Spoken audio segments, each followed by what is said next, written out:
Item ಯಾವುದೇ ಇರಲಿ try ಮಾಡಿ ಆಚಿ ಚಿಕನ್ ಮಸಾಲಾ. ಆಚಿ ಚಿಕನ್ ಮಸಾಲಾ. ಯುದ್ಧ ಆಗ್ತಾ ಇರೋದು ಅಲ್ಲಿ, ನೋವು ಅನುಭವಿಸ್ತಾ ಇದ್ದಿದ್ದು ಇಲ್ಲಿ.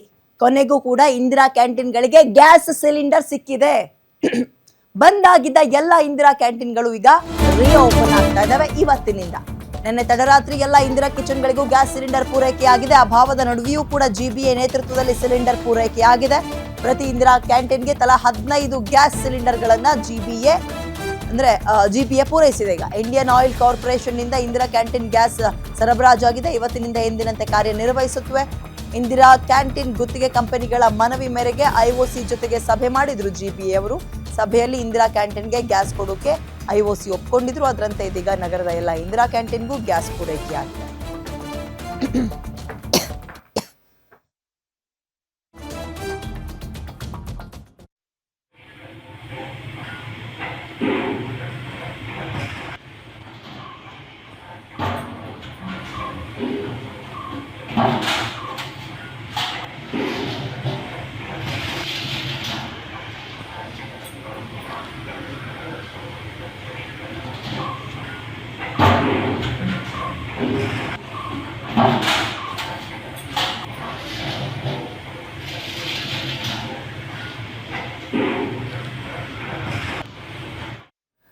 ಇನ್ನು ರಾಯಚೂರಿನ ಹೋಟೆಲ್ಗಳಿಗೂ ಕೂಡ ಸಿಲಿಂಡರ್ನ ಬಿಸಿ ತಟ್ಟಿದೆ. ಪ್ರಭು ವಿಹಾರ ಹೋಟೆಲಿನ 50% ತಿಂಡಿಗಳು ಮಾತ್ರ ಸಿಗುತ್ತೆ ನಿಮಗೆ. ಬೆಳಗ್ಗೆ 10 ಗಂಟೆವರೆಗೂ ಮಾತ್ರ ತಿಂಡಿ.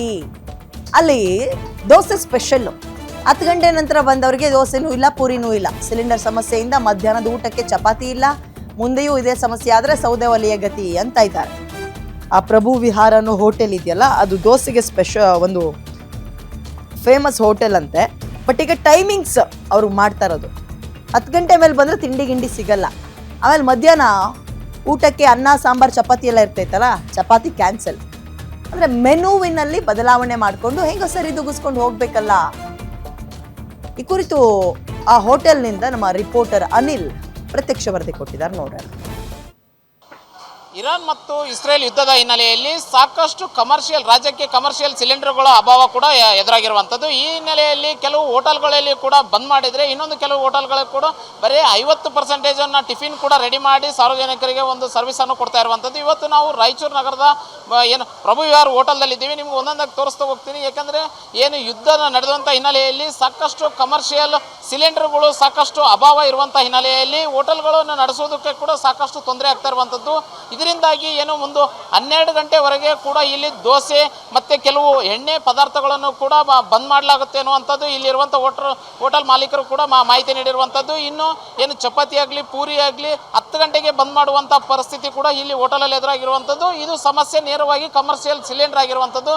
ಯಾಕೆಂದರೆ ಮುಂಚೆ 5-6 ಸಿಲಿಂಡರ್ಗಳು ಕೂಡ ಹೋಟೆಲ್ಗೆ ನೀಡ್ತಾ ಇದ್ದರು, ಕಮರ್ಷಿಯಲ್ ಸಿಲಿಂಡರು. ಆದರೆ ಇವತ್ತು 1-2 ಬರೋದು ಕೂಡ ಸಾಕಷ್ಟು ಕಷ್ಟ ಆಗಿರುವಂಥದ್ದು. ಮುಂದಿನ ದಿನಗಳಲ್ಲಿ ಆ 1-2 ಬರೋದಿಲ್ಲ ಅನ್ನೋದಕ್ಕೆ ಕೂಡ ಒಂದು ಮುನ್ಸೂಚನೆಗಳು ಕೂಡ ನೀಡಿರುವಂಥ ಹಿನ್ನೆಲೆಯಲ್ಲಿ ಆಲ್ಟರ್ನೇಟ್ ಆಗಿ ಅವರು ಕಟ್ಟಿಗೆ ಕೂಡ ವ್ಯವಸ್ಥೆ ಮಾಡ್ಕೊಂಡಿದ್ದಾರೆ. ಅದರ ಜೊತೆಗೆ ನಮ್ಮ ಜೊತೆಗೆ ಕೂಡ ಅವರು ಹೋಟೆಲ್ ಮಾಲೀಕರು ಕೂಡ ನಮ್ಮ ಜೊತೆಗಿದ್ದಾರೆ. ಸರ್, ಇವಾಗ ಸಿಲಿಂಡರ್ ಸಮಸ್ಯೆ ಆಗಿರೋದ್ರಿಂದ ಯಾವೆಲ್ಲ ರೀತಿ ಕಡಿತಗಳನ್ನು ಕಳಿಸ್ಕೊಂಡಿದ್ದೀರಿ?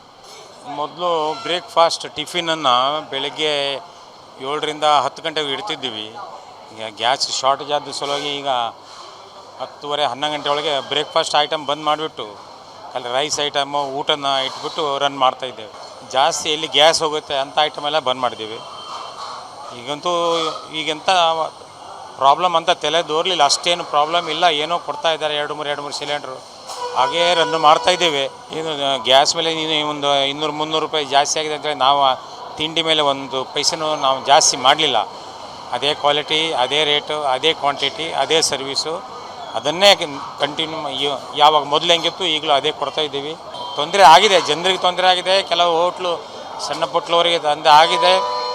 ಬೆಂಗಳೂರಿನಲ್ಲಿ ಕೆಲವು ಹೋಟ್ಲು ಬಂದಾಗಿದೆ ಅಂತಾರೆ, ಎಲ್ಲ ಅಂತಾರಷ್ಟೇ. ನಮಗೇನು ಗೊತ್ತಿಲ್ಲ ಅದ್ರ ಬಗ್ಗೆ.